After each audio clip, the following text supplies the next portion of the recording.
You are now listening to the Girl Organize That Life podcast.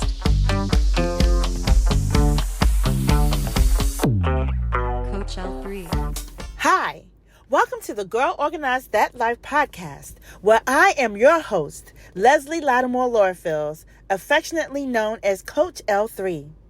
As a mother of 12, who has also served as a senior military officer for nearly 3 decades alongside my husband, I can certainly understand and appreciate who I call the 3C sisters: crazy, chaos, and confusion. If you are an executive level mom, mompreneur, or lady leader who perhaps still struggles with burnout, you have come to the right place where you can receive strategies and tips on how to pivot with poise and conquer the noise. I invite you to take this journey with us to increase your clarity, your confidence, and to conquer the overwhelm. Hope to see you there. Coach L3. Hey girl, hey. Welcome to episode 2 of the Girl Organize That Life podcast, where here we empower women to take control of their lives, follow their dreams. Here we encourage you and give you strategies and ways to help you to pivot with poise despite the noise. Keep your center and ensure that you stay recalibrated as appropriate. As busy executive level moms, mompreneurs, and lady leaders, certainly there are so many challenges and things that we face on an everyday basis. Hi, again, I am your host, Coach L3, and I'm so excited that you decided to come back and join me as we continue to dive into ways to help us to be the best version of ourselves. So today for episode 2, we're going to dive in and we're going to talk about what it means to overcome self-doubt, right? We want to ensure that we remain positive about what we're doing. And the best way to do that is to be positive about ourselves. And so today we're going to talk about what that means. And I'm going to give you all at least a strategy or two in how we can do that. Let's talk about what that means. So what is self-doubt? And you all, listen, as I approach my seasoned years, we know that the body goes through changes. And so with that said, my eyes have become seasoned as well. So I'll be taking my glasses on and off as I'm looking and talking, and you all are listening, and those that are under the sound of my voice. I want to be able to see what I'm saying. I need to be able to see you. I need you all to be able to also hear me. Okay, so let's get into it. Self-doubt, what is that? Self-doubt is the psychological phenomenon characterized by a lack of confidence or belief in one's ability, worth, or judgment. It manifests in forms including imposter syndrome, perfectionism, and fear of failure.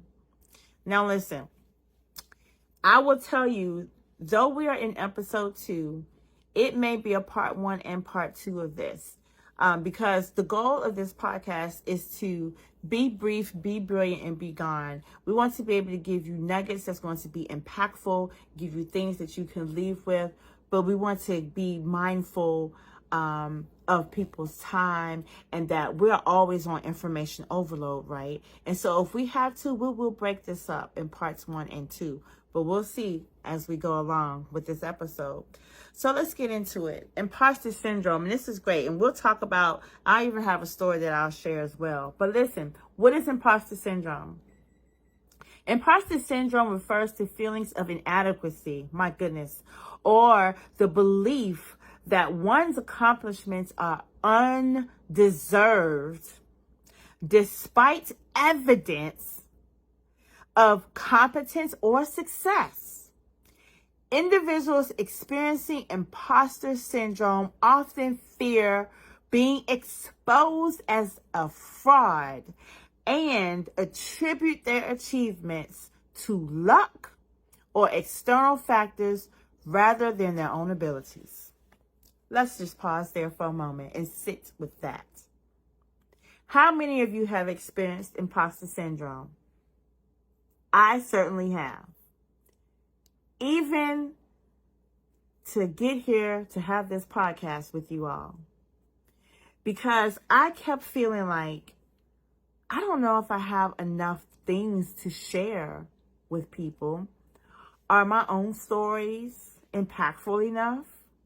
Have I achieved enough success to be credible, per se? To be able to talk to other women on what it is to feel overwhelmed and to overcome it? And every time we go through that, guess what we're doing? We are leaving someone behind. Every time we do not explore and expound upon our own experiences as to how we went through something and we overcame it, we're leaving someone behind. And let the truth be told, because I am a woman of faith, that is a level of disobedience from the calling. We'll just sit in that. Another area of self-doubt talked about in perfectionism. What is perfectionism? Perfectionism involves setting excessively high standards for oneself and striving for flawlessness, oh my gosh, in every aspect of life. Perfectionists often fear making mistakes or falling short of expectations, leading to feelings of anxiety, hello out there, self-criticism, and dissatisfaction with their performance, even when it meets or exceeds standards. Oh my gosh. Becky's, and Becky's. Whose front door am I knocking on today? Who has been the one that says it is still not good enough, though it has totally exceeded anything above and beyond what anyone has expected? But because we have that self-doubt inside, we never feel like we have met the mark, even though not only have we met the mark, we've exceeded the mark. But somewhere there's this underlying current that doesn't allow us to celebrate the fact that we have exceeded the expectation or the standard for that matter. Okay. Moving on to the third one, fear of failure. What is fear of failure?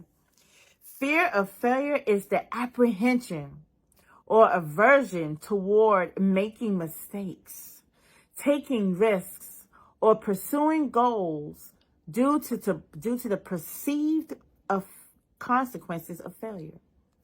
This fear can paralyze, oh my goodness, individuals, preventing them from taking action or seizing opportunities for growth and advancement. It may stem from past experiences of criticism, rejection, or negative outcomes, reinforcing beliefs of incompetence or unworthiness. Ladies, fear of failure.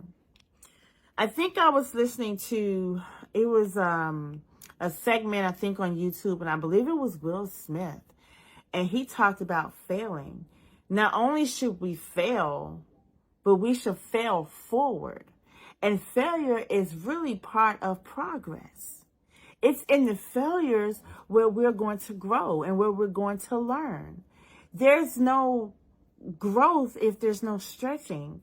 There's no growth if there's no learning. There's no growth if there's no failure. And if you notice what I read, this fear of failure, it paralyzes individuals. What is paralysis? That means it's going to put you at a standstill. That means you will not move. Again, who are we leaving behind when we have a fear of failure? What assignment are we not carrying out because we have a fear of failure? Let me tell y'all, I told you in the inaugural episode of this podcast launch, this was almost 3 years in the making. And part of the reason, if I can be fully transparent, that it took almost 3 years is because I had the fear of failure. It's because I had the imposter syndrome. And it's because I had that disease of perfectionism. And what we have to remember is that Done beats perfect, right? Nothing is going to be perfect. There's always going to be Murphy's Law. There's always going to be something. But how many people, and I have to live with that now. How many people have I left behind over that 2+ years, almost 3 years, of not walking in the calling, of not launching, of not saying, I need to get here and talk to other women on these things right here. On the fact that we shouldn't have imposter syndrome, that we need to let our authentic selves come forth, and that people will appreciate you and respect you and love the fact that you came forward to share your gifts and your talents and your trials. Because guess what? After every trial, there's a triumph, right? Share the fact that, yes, I had the disease of perfectionism. No one is perfect. No one is perfect. And so it's, what's the saying? Nobody can throw rocks at a glass house. We all have glass houses, right? If you throw a rock at my glass house, guess what? It's going to shatter just like if I throw a rock at your glass house. No one is perfect. And so what we have to do is really embrace our imperfections. That's what makes us unique. And it's in the imperfections that we learn to appreciate each other. So we have to get out of the mindset and that fear of failure. Back to analysis paralysis, I like to call it, analysis of yourself, that because we have that disease of perfectionism, because we have that fear of failure, because we have that disease of perfectionism, we're stuck. We're stuck. And in that being stuck, we've now missed potential opportunities because we're stuck. Opportunities that will pass us by because we're stuck. How many opportunities did I miss? Who knows? But I refuse to miss another one because I refuse to have the imposter syndrome. I refuse to have the disease of perfectionism, and I refuse to have the fear of failure, because all of these things combined contributes to self-doubt. And with that said, let's talk about the results and the impact of that. Let's talk about that. Now listen, we're gonna talk about briefly 2 societal and cultural factors that contribute to self-doubt among women. Okay, one being gender stereotypes. Gender stereotypes are deeply ingrained in societal beliefs about the roles, behaviors, and characteristics deemed appropriate for men and women. These stereotypes can perpetuate the notion that women are less capable, competent, or assertive than men, leading to self-doubt and then internalized belief of inferiority. Oh my gosh.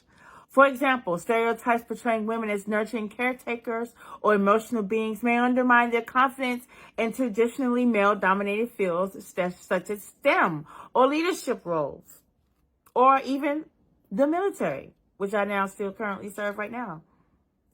That is so true. Most of us are taught, traditionally, women, we take care of the home, and men, they take care of the external part of the home. And that's kind of been ingrained. And I'm generally speaking here because we are in 2024 where women are definitely in more of the forefront of the force, of the corporate force and military and things like that. We certainly have become more pioneers in this world. But because that has been, generally speaking, tradition for so long, that's an underlying current that can make women feel maybe less capable, as stated here. And so that's a thing that we have to continue to balance and continue to dispel limiting beliefs as it pertains to that. And then the next piece, it goes into societal expectations, often impose rigid standards and norms on women regarding appearance, behavior, and achievements. Let's talk about it. Women may face pressure to conform to unrealistic beauty standards. Oh, let's not even get into that. Excel in multiple roles, i.e. career, caregiving, and maintain a perfect balance between work and home life. Now listen, I will tell you, those that know me, they know I do not believe in work-life balance. I just don't, I won't ever, and this is a Leslieism, and I'm okay with it. Why? It's never going to be balanced. Something is always going to be tipped. For me, and how I also run my company, I tell women it's about work-life prioritization. You have to prioritize what's important. And sometimes what was important yesterday may not be as important tomorrow. So it's a constant reassessment of what that is. But back to the point of how this contributes to self-doubt, it can play into your mind. It's like, how do I juggle all of this, right? How do I compete with my counterparts? How do I still feel that I can still provide just as much value as my male counterpart? Because I am a woman, because I am known to be the nurturer, because I'm known to be the caretaker. But I can still be known to be just as fierce in the STEM sector, in a leadership role, in a CEO role, in a military role, military leadership role, right? And as far as societal beliefs,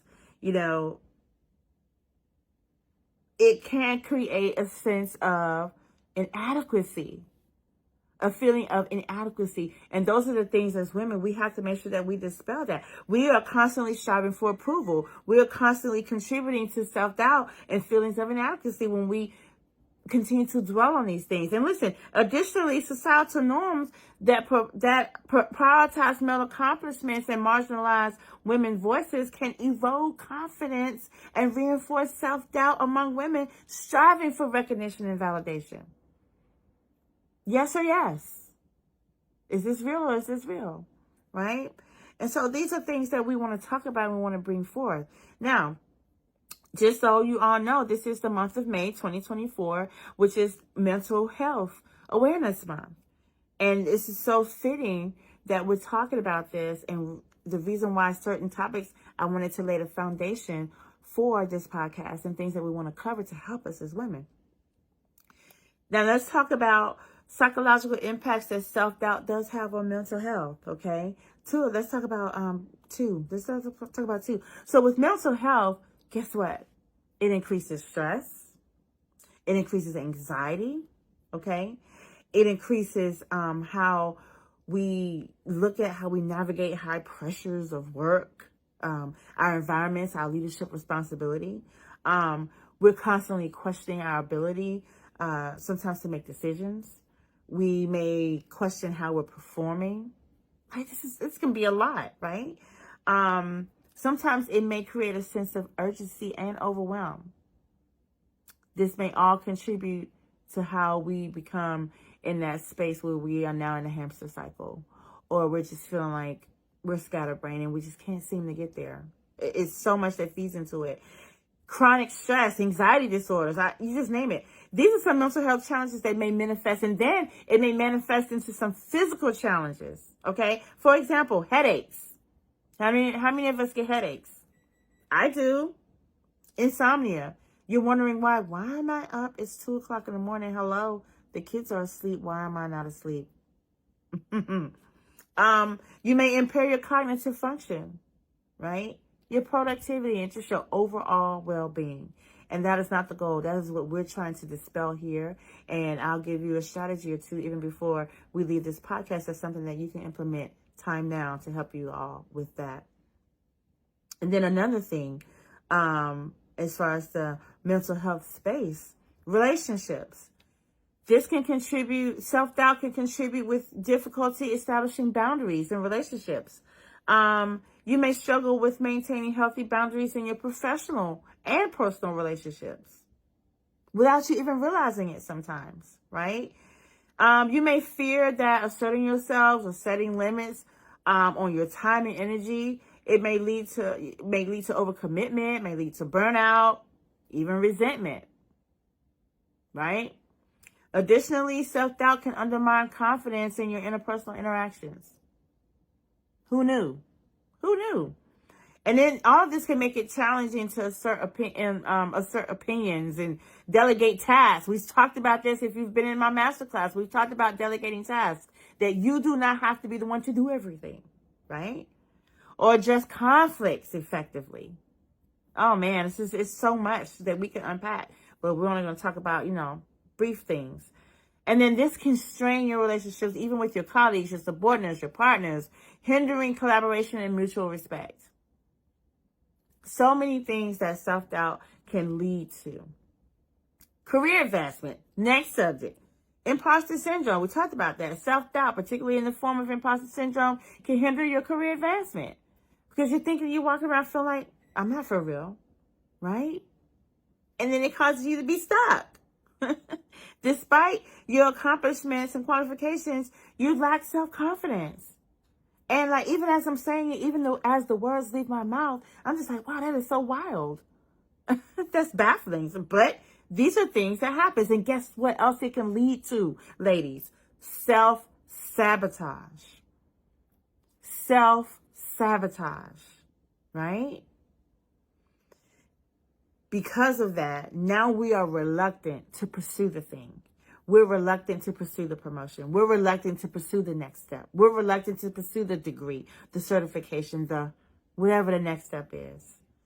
And so we run a risk of keeping ourselves stuck and not optimizing our abilities to get to the next level. We hinder our potential. So what I want to say to all of this, I want to give a summary to all of this. Listen to what self-compassion can be. Self-compassion is the cornerstone of overcoming self-doubt. And this is a way that we can combat that. By treating ourselves with kindness, by understanding ourselves, we cultivate the resilience and inner strength needed to challenge negative thoughts and beliefs. This is why we started the podcast series with mindset, with our belief system. Because where the mind goes, the man follows, as I stated, right? Embracing self-compassion allows us to recognize our worthiness, our potential. And guess what? We pave the way for greater confidence and authenticity and fulfillment in every aspect of our lives. Not some aspects, every aspect of our lives. So here's one thing that I want you all to do. This is one strategy that I'm going to leave with you that I want you to implement time now. Okay? This is called the power of yet. Example. This is part of embracing. Remember the first episode, we talked about fixed mindset and we talked about growth mindset. And the growth mindset is where you can expand and go further. So you're going to embrace a growth mindset as an executive level mom, mompreneur, or lady leader. You're going to adopt the growth mindset by adding the word yet to your self-talk. Example. Instead of saying, I'm not good at public speaking, you say, I'm not good at public speaking yet. And you say it so emphatically, right? This simple shift, hear me and hear me good. This simple shift in language acknowledges current challenges while affirming where you're going to go, while affirming your potential for growth, while affirming improvement over time. By reframing self-doubt as a temporary obstacle on the path to mastery, women, you all can approach challenges with optimism, perseverance, and self-compassion. That is so good. So good. We could totally unpack this in an hour. We could totally go so deep in everything. And we can and we will in other spaces and forms. And there's an opportunity, if you want to do those things, you certainly can by going to www.girlorganizedthatlife.com, where you are able to set up a breakthrough call, free breakthrough call with me, 15 minutes, where we can talk about specific pain points you may have. If you want to do a deeper dive, you're certainly welcome to do that. But meanwhile, thank you so much for coming back to the Girl Organize That Life podcast, episode 2.